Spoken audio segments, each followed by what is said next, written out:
اعوذ باللہ من الشیطان الرجیم بسم اللہ الرحمن الرحیم الحمد للہ والصلاۃ علی اہلہا اما بعد۔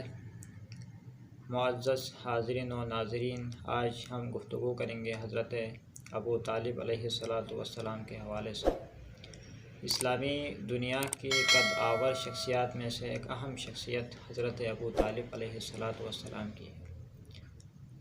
آغاز اسلام میں جن افراد نے بنیادی اور اساسی کردار ادا کیا، ان افراد میں سے سر فہرست جس کا نام آتا ہے وہ حضرت ابو طالب علیہ السلام ہے۔ رسول خدا کی پرورش آپ نے اس انداز میں کی کہ قرآن میں اللہ رب العزت ارشاد فرما رہا ہے کہ علم یجد کا یتیما فآویٰ، یعنی رسول خدا کی پرورش پوری تاریخ اسلام گواہ ہے کہ رسول خدا کی پرورش حضرت ابو طالب علیہ السلام نے کی ہے، اور رسول خدا کی اس پرورش کو، جس پرورش کا کام سر انجام دیا حضرت ابو طالب نے، اس پرورش کو اپنی پرورش سے اللہ رب العزت نے تعبیر کیا ہے۔ یعنی رسول خدا کی پرورش ہم نے کی، اے رسول، ہم نے جب آپ کو یتیم پایا تو ہم نے آپ کی پرورش کی، ہم نے آپ کی سرپرستی کی۔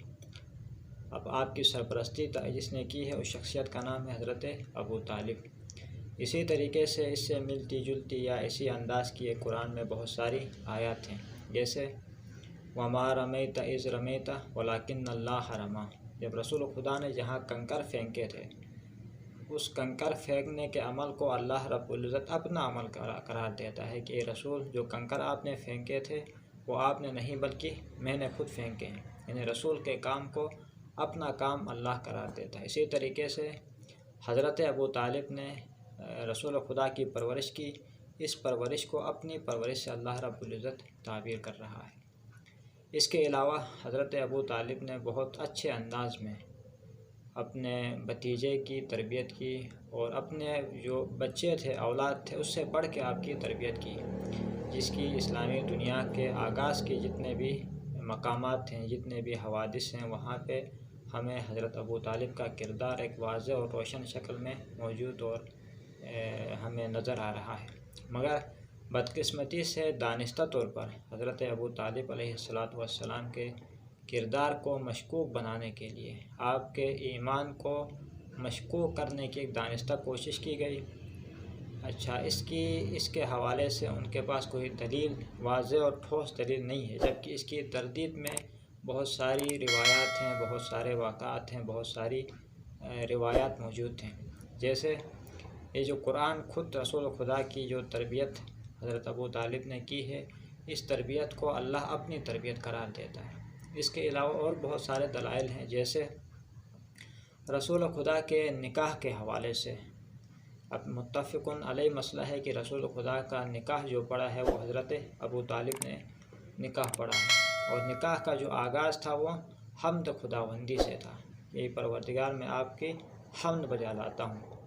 اللہ کے نام سے آغاز کرنا اس بات کی دلیل ہے کہ حضرت ابو طالب صاحب ایمان تھے، اور یہ امر بھی واضح رہے کہ رسول خدا کی اعلان رسالت سے پہلے کا جو زمانہ ہے وہ ابراہیمی دور کہلاتا تھا۔ تو رسول خدا اس وقت بھی ابراہیمی دور کے سلسلے میں آتے تھے، حضرت ابو طالب بھی اسی ابراہیمی سلسلے سے ان کا تعلق تھا۔ انہوں نے کبھی، پوری اسلامی تاریخ گواہ ہے کہ کہیں پہ یہ بات ہمیں نہیں ملتی کہ آپ نے بتوں کے سامنے سجدہ کیا ہو، بتوں کی پرورش کی ہو یا ان کی پوجا کی ہو، ہمیں کہیں پہ نظر نہیں آتا ہے۔ آپ دین ابراہیمی کے پیرو تھے۔